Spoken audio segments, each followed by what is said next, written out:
if we are to achieve anything, it's to try and build a different world. The world that Madiba says it was a world of his dreams, a more equal society, and it's only when that generation of leadership is remembered for what it has done that we can maybe become better people. And that's the main thing. How every morning I wake up in the morning and I think, how am I living my life that can then further Madiba's objectives and further Madiba's life values. If there's one thing that Madiba would have done for me, it's to make me believe in my own goodness also. And the first time I was introduced to him formally in the office, having joined the Nelson Mandela Foundation, I would remember walking into his office and I said, Madiba, last time I saw you, I was just a young boy and you came to my township to come and thank us for our contribution to the struggle. And I told him my township, which township it is, and he listened and he said, "Ah, yeah, I remember your township." And I walked out of that room feeling great. It took me a few days to realize maybe Madiba didn't remember, but he wanted me to feel great, like I was on top of the world, and I did feel like that. That's why I think it's important that we should never try and trample others down. As you say, it's to see the goodness in people and get the best out of everybody. And I think it's important that we do that on an ongoing basis. You've been in Portugal for a couple of days. What is your assessment of this country? I actually didn't realize how much people love Madiba.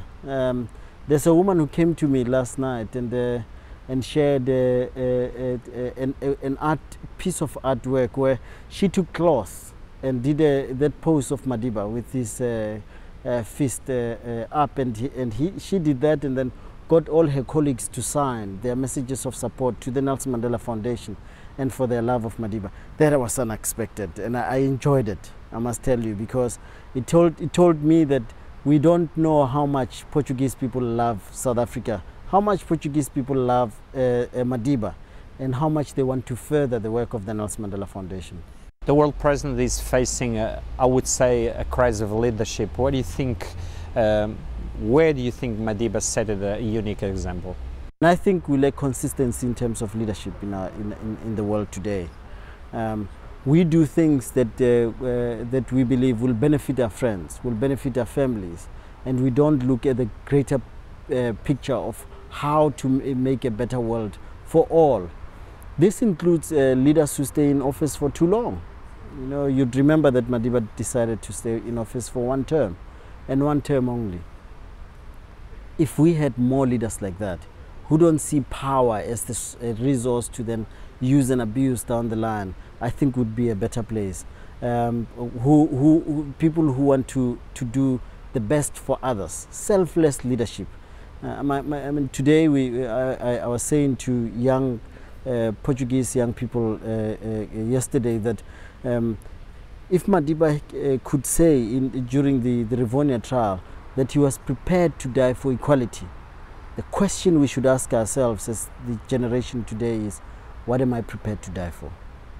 And that which you're prepared to die for is what the leaders, all the leaders around the world should try and ask themselves.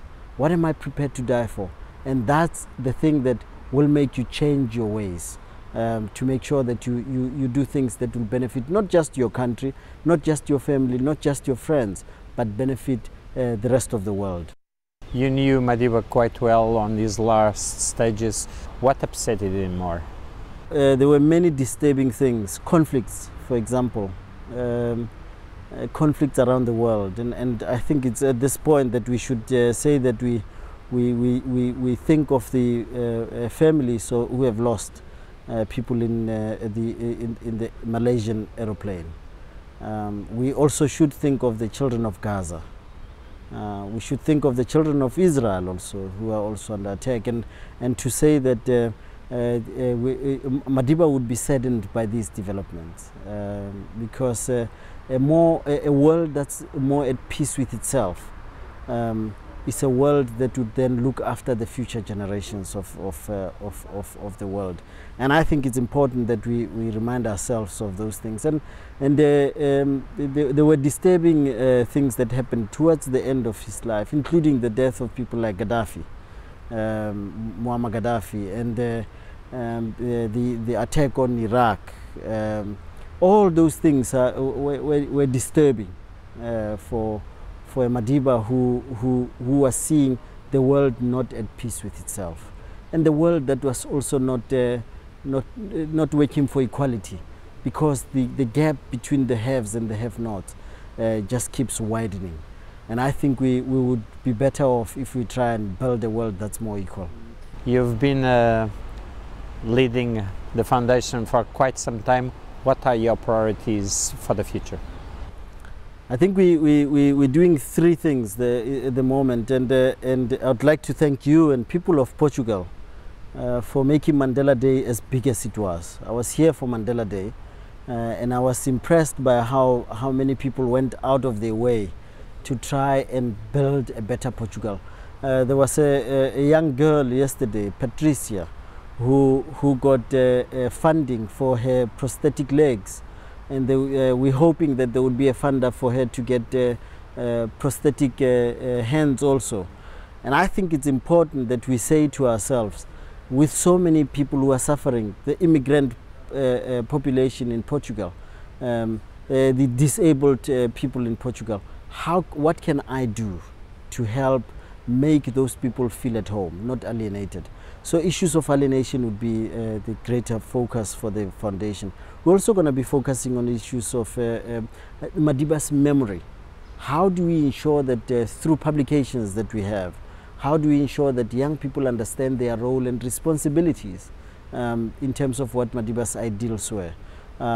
We're also going to be trying to strike up more dialogue, because I think the world has now come to a point where we talk past each other. We don't listen as much as we speak. And I think the more we do listening, as Madiba used to do, you remember Madiba used to listen a lot, more than he would venture his own opinion, the better world would build. So the work of the foundation will constitute of those three things. But the most important thing is that for all three areas we'll be focusing on young people, because young people at the moment feel alienated, they feel disaffected. And I think it's important that we bring them back into the fold, that the alienation ends. Okay.